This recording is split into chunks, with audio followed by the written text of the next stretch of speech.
नमस्कार माझ्या व्यवसाय बांधवांनो. आजच्या या व्हिडिओमध्ये आपल्याला ऑनसेट एक्झाम पास झाली. आपल्याला सेंटर सेटअपसाठी जर एम-के-सी-एलने रिकमेंड केलं. त्यानंतर आपल्याला कॉम्प्युटरचा सेटअप काय घेतला पाहिजे किंवा काय कॉन्फिगरेशन एम-के-सी-एलने नमूद केलेलं आहे. या सर्व गोष्टींबद्दल आपण आजच्या या व्हिडिओमध्ये बघणार आहोत. ठीक आहे. तर सर्वात पहिले एम-के-सी-एलने आपल्याला त्यांच्या वेबसाईटवर जर तुम्ही नीट बघितलं कॉम्प्युटर रिसोर्सेसमध्ये तर तुम्हाला बऱ्याच डिटेलमध्ये सर्व गोष्टी दिलेल्या आहेत. मिनिमम तुमच्याकडे काय असला पाहिजे, तुमच्याकडे त्या 1+10 पीसीचा सेटअप असला पाहिजे. 1 म्हणजे सर्व्हर आणि 10 म्हणजे क्लायंट. सर्व्हर 1 आणि क्लायंट 10 अशा 11 पीसींचा मिनिमम डेडिकेटेड सेटअप असला पाहिजे एम-एस-सी-आय-टीसाठी. ओके. आता याच्यामध्ये यांनी स्ट्रिक्टली सांगितलेलं आहे, की कुठलाही एक्सटेंडाचा सेटअप किंवा थिंक क्लायंटचा सेटअप चालणार नाही. ओके. म्हणजे स्टँड अलोन कॉम्प्युटरच असले पाहिजे. आता सर्व्हरचं कॉन्फिगरेशन त्यांनी काय सांगितलेलं आहे, की आय-फाय 6th जनरेशन. लक्षात घ्या, आय-फाय पाहिजे आणि तो 6th जनरेशनच पाहिजे. बरेच जणांना मला असं जाणवलं आहे, की बाबा त्यांच्याकडे आय-फाय प्रोसेसर आहे, पण तो 6th जनरेशन नाहीये. तर त्यांनी मिनिमम क्रायटेरिया आय-फाय 6th जनरेशनवालं सांगितलेलं आहे. With 8 GB of RAM. Minimum 8 GB of RAM त्याची असली पाहिजे असं त्यांनी सांगितलेलं आहे. एक महत्त्वाची गोष्ट सांगतो, की आता बऱ्याच जणांना या गोष्टीमध्ये एक्सटेंडासाठी जाणारे, थिंक क्लायंटसाठी जाणारे जे लोकं आहेत, त्यांच्यासाठी मी एक पर्याय सांगतो, की आय-फाय 6 जनरेशनमध्ये तुम्हाला नॉर्मल टॉवर ज्याला आपण ए-टी-एक्स कॅबिनेट असं म्हणतो, जो प्रॉपर सीपीयू मोठा सीपीयू येतो, त्याच्यामध्ये पण तुम्हाला भेटतं. दुसरा एच-एस-एफमध्ये पण भेटतं, की जे थोडे स्लिम असतात आणि हाईटला थोडेसे कमी असतात. त्याच्यामध्ये पण तुम्हाला भेटतं. आणखी एक तिसरा महत्त्वाचा पॉवर कन्झम्पशन वाचवण्यासाठीचा एक टायनी पीसी म्हटलं जातं. तुम्ही जर नीट बघितलं तर टायनी पीसी हे बघा.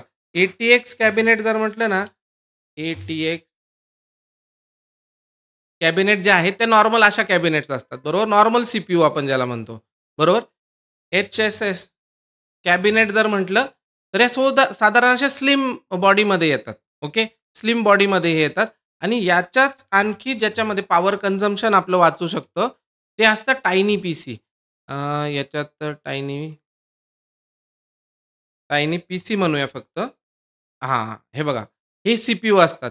आता हे अतिशय स्लिम म्हणजे अक्षरशः हातावर बसेल इतके स्लिम असतात. तर हे सुद्धा कॅबिनेट चालतात. हे सुद्धा कॉम्प्युटर चालतात. जर तुम्ही टायनी कॉम्प्युटरमध्ये जर घेणार असाल, तर हे एक सर्वात चांगलं ऑप्शन तुमच्यासाठी असू शकतं. कारण ते पॉवर कन्झम्पशन पण कमी करतं, जागाही कमी लागते आणि दुसरी गोष्ट कॉस्ट ऑलमोस्ट थोडंसं ₹200-500 इकडं-तिकडं. तुम्हाला कुठल्याही प्रकारचा कॉम्प्युटरचा सेटअप जरी पाहिजे असेल, कॉम्प्युटर हार्डवेअर जरी तुम्हाला पाहिजे असतील बेस्ट रेटमध्ये, तर तुम्ही माझ्याशी संपर्क साधू शकता. मी तुम्हाला ते अवेलेबल करून देईन. तर I-five 6 generation with 8 GB of RAM. आता याच्यात 1 टीबीची एस-एस-डी हार्ड डिस्क लक्षात घ्या. नॉर्मल एच-डी-डी हार्ड डिस्क नाही, एस-एस-डी हार्ड डिस्क सांगितलेली आहे. सॉलिड स्टेट ड्राईव्ह सांगितलेली आहे. तर 1 टीबीची ती घेणं कंपल्सरी आहे. आता याच्यात तुम्ही पैसे वाचवण्याचा प्रयत्न करू नका. ही घेताना चांगल्याच क्वालिटीची घ्या.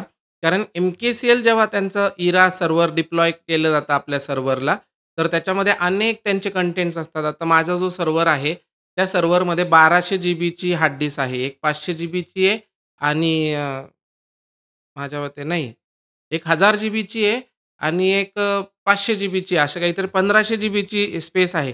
एक नॉर्मल हार्ड डिस्क आहे आणि एक एस-एस-डी आहे. तर मी एस-एस-डीमध्ये सर्व कंटेंट ठेवलेलं आहे आणि ते 500 जीबीचं कंटेंट कमी पडतं. मला बऱ्याच वेळेस त्रास होतो आणि आता असं झालेलं आहे, की तो इतक्या वर्षांपासून तो सर्व्हर माझा चालू आहे. तर तो मला फॉर्मॅट करून नवीन हार्ड डिस्कही टाकायला त्रास होईल. कारण सर्व सेटअप, सर्व गोष्टी मला पुन्हा कराव्या लागतील. तर तुम्ही आजच याच्यात बेस्ट इन्व्हेस्ट करा. ही 1 टीबीची एस-एस-डी हार्ड डिस्क घ्या. दुसरी महत्त्वाची गोष्ट, चांगल्या स्पीडवालीच घ्या. 3rd जनरेशन, 4th जनरेशन जी पण लेटेस्ट अवेलेबल असेल, त्या जनरेशनमधलीच हार्ड डिस्क घ्या. कारण प्रॉपर हार्ड डिस्कच मेन सर्व्हरचा पार्ट आहे, ज्याच्यामध्ये जास्त डेटा आणि स्पीडली डेटा कॅप्चर. कारण तुमच्याकडे 10, 15, 20 पीसी जेव्हा ॲट अ टाईम इरा चालवतात, त्यावेळेस ती हार्ड डिस्कच आहे ज्याच्यामध्ये डेटा कंटिन्युअसली फेच केला जातो. तर हार्ड डिस्क तुमची चांगल्या क्वालिटीची, चांगल्या जनरेशनचीच घ्या. इथे पैसे वाचवण्याचा प्रयत्न करू नका. ओके. सेकंड. तिसरी गोष्ट काय आहे, डेडिकेटेड ग्राफिक कार्ड. आता तुम्ही जर आय-फाय 6 जनरेशन घेणार आहे, तर त्याच्यामध्ये ग्राफिक कार्ड हा इनबिल्ड असतो. तेवढा ग्राफिक कार्डसुद्धा पुरेसा आहे. वेगळा असण्याची काही गरज नाही. एन-आय-सी कार्ड किंवा वायफाय किंवा तुमच्याकडे एक तर इथरनेट पोर्ट तरी पाहिजे, नसेल तर वायफाय तरी पाहिजे. तुम्हाला ऑब्व्हियस आहे, की तुम्हाला नेटवर्कला कनेक्ट राहण्यासाठी हे पाहिजेच आणि ते असणारच आहे. बरोबर आहे. USB 3 पोर्ट पाहिजे. कधीही 3 पेक्षा जास्तच असतात. Windows 10चं एंटरप्राइज व्हर्जन तुम्हाला टाकायचं आहे. आत्ता तुम्हाला लायसन कॉपी घेण्याची गरज नाहीये. तुम्ही पायरेटेड जरी Windows 10चं 64 बिटचं एंटरप्राइज व्हर्जन टाकून ठेवलेलं असलं तरीसुद्धा पुरेसं आहे. अँटीव्हायरस जरी त्यांनी सांगितला आहे, वेगळा अँटीव्हायरस टाकण्याची गरज नाहीये. बाय डिफॉल्ट जो विंडोज डिफेंडर आहे, तो सुद्धा अँटीव्हायरस पुरेसा आहे. अशा क्वांटिटीचा तुम्हाला किती पाहिजे? एक सीपीयू पाहिजे तुमच्याकडे किंवा एक लॅपटॉप असला पाहिजे. ओके. एक कॉम्प्युटर किंवा डेस्कटॉप किंवा लॅपटॉप असला पाहिजे. ओके. आणि 50 एमबीपीएसचा इंटरनेटचा स्पीड असला पाहिजे. Minimum 50 Mbps. तुम्ही म्हणाल, "सर, आम्ही ग्रामीण भागातले आहोत. आम्ही अमुक ठिकाणी आमच्याकडे एवढा स्पीड नाहीये." जेही अवेलेबल असेल ते.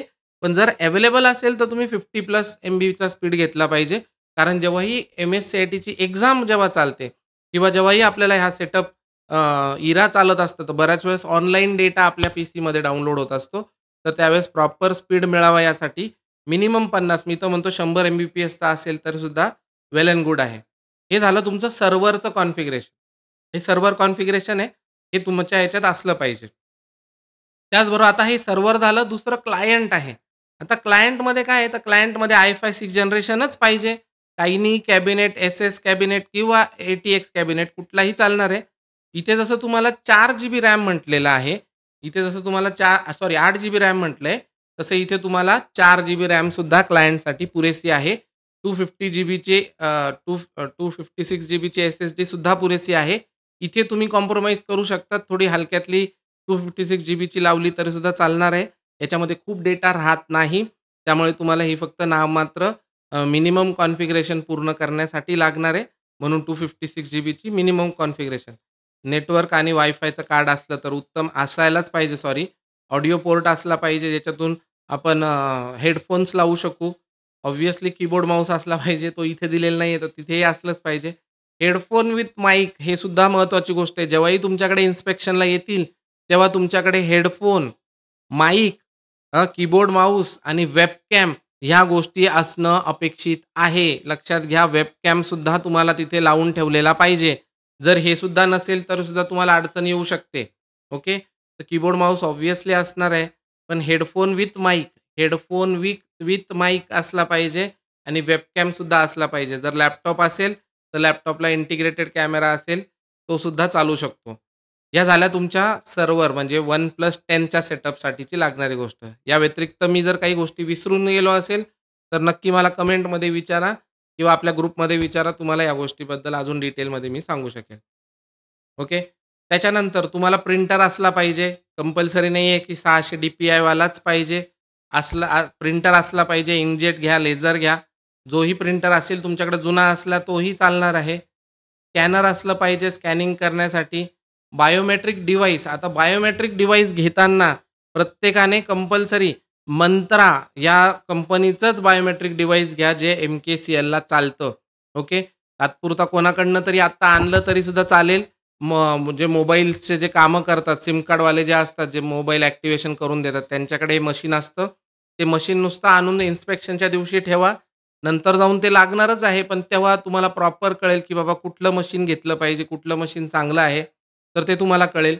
तर ही दुसरी महत्त्वाची गोष्ट आहे. प्रिंटर पाहिजे, स्कॅनर पाहिजे, बायोमेट्रिक मशीन पाहिजे. या 3 गोष्टी झाल्या का? सर्वात महत्त्वाचं power backup for all components. तुमचे 11 कॉम्प्युटर चालतील एवढा पॉवर बॅकअप तुमच्याकडे असला पाहिजे. मग तुमच्याकडे जनरेटर असू द्या, इन्व्हर्टर असू द्या किंवा UPS असू द्या. तिघांपैकी एक गोष्ट तुमच्याकडे असली पाहिजे. मग आता परत प्रश्न पडतो, की सर आम्ही किती वॅटचा किंवा किती केव्हीचा आम्ही इन्व्हर्टर घेतला पाहिजे? तर मिनिमम 1.4 ते 2 केव्हीचा. तुमच्या पीसी तुमच्याकडे जर टायनी कॉम्प्युटर असेल, तर 1.4 केव्हीचा सुद्धा इन्व्हर्टर तुम्हाला चालून जाईल. पण जर तुमच्याकडे प्रॉपर ATX कॅबिनेटवाले, मोठे कॅबिनेटवाले जर असतील, तर मी रिकमेंड करेल, की 2 केव्हीचा तरी तुम्ही UPS किंवा इन्व्हर्टर घेतला पाहिजे. तो साइन वेव्ह इन्व्हर्टर असला पाहिजे. लक्षात घ्या. जर तुमचा प्रॉपर नॉर्मल इन्व्हर्टर असेल, तर तो इन्व्हर्टर कॉम्प्युटर्सला कालांतराने खराब करू शकतो. जेव्हाही कधी लाईट जाते, तेव्हा अचानक तो खराब होऊ शकतो. तर तो खराब होऊ नये याच्यासाठी तुम्ही एक तर यू-पी-एस किंवा साइन वेव्ह इन्व्हर्टर घेतला पाहिजे. आता हे काय असतं हे तुम्ही इन्व्हर्टरवाल्यांना विचारा ते तुम्हाला व्यवस्थित सांगतील. त्याचबरोबर सीसीटीव्ही कॅमेरा कंपल्सरी प्रत्येक रूममध्ये लेक्चर रूम असू द्या, कॉम्प्युटर लॅब असू द्या, काउन्सिलिंग एरिया असू द्या, बाहेरचा एरिया असू द्या, अशा सर्व ठिकाणी तुमच्याकडे सीसीटीव्ही कॅमेरा असणं कंपल्सरी आहे. ओके. लेक्चर रूममध्ये तुम्ही कसं शिकवणार आहे विद्यार्थ्यांना? तर तुम्ही तिथे एक मोठा टीव्ही घेऊ शकताय, प्रोजेक्टर घेऊ शकताय. हां, जरी हे ऑप्शनल म्हटलंय तरी लेक्चर रूममध्ये ती गोष्ट असणं गरजेचं आहे. आणि त्याचप्रमाणे स्पीकर्स तुम्हाला जर तिथे काही ऑडिओ व्हिडिओ तर काही दाखवायची वेळ आली तर ही गोष्टसुद्धा असायला पाहिजे. तुमचं नेटवर्किंग जे आहे ते proper LAN cable, twisted cable पाहिजे. त्याच्यात स्विच असला पाहिजे. ज्याचं स्विचची जी काही कॅपॅसिटी आहे ते 100/1000 वाला पाहिजे. 10/100/1000 वाला चालेल. ओके. पण 10/100 वाला फक्त चालणार नाही. 10/1000 वाला सुद्धा पाहिजे. 1000 त्याच्यावर लिहिलेलं पाहिजे. तो गिगाबिटचा स्विच असतो. गिगाबिटचाच स्विच असलेलं पाहिजे. गिगाबिट म्हणजे गिगाबाईट कंपनी नाही. ओके. कंपनी कुठली पण घ्या. ज्याच्यामध्ये गिगा म्हणजे जीबीमध्ये स्पीड ट्रान्सफर होतो. डेटा ट्रान्सफर केला जाऊ शकतो. असा असला पाहिजे. त्यामुळे 100/1000 हे सुद्धा आता जेव्हा तुम्ही विकत घ्यायला जाल, त्यांना फक्त एवढं म्हणा, की मला स्विच पाहिजे 100/1000 चा. तर 100/1000 मध्ये ते बरोबर तुम्हाला देतील. तर ते कुठल्याही कंपनीचा घ्या, असं कुठलंही रिकमेंडेशन नाहीये, की हे घ्या, ते घ्या. आणि वायफाय जर असेल, तर किमान तुमच्या ह्याच्यात एन नेटवर्किंग वायफायवाला असला पाहिजे. ओके. एनच्या ऐवजी ए असला आणखी तरी चालेल, पण एन मिनिमम असला पाहिजे. ओके. आणि बाकी सर्व लॅन केबल, इथरनेट केबल या सर्व गोष्टी पाहिजे. 100 केबीचं जसं मी म्हटलं.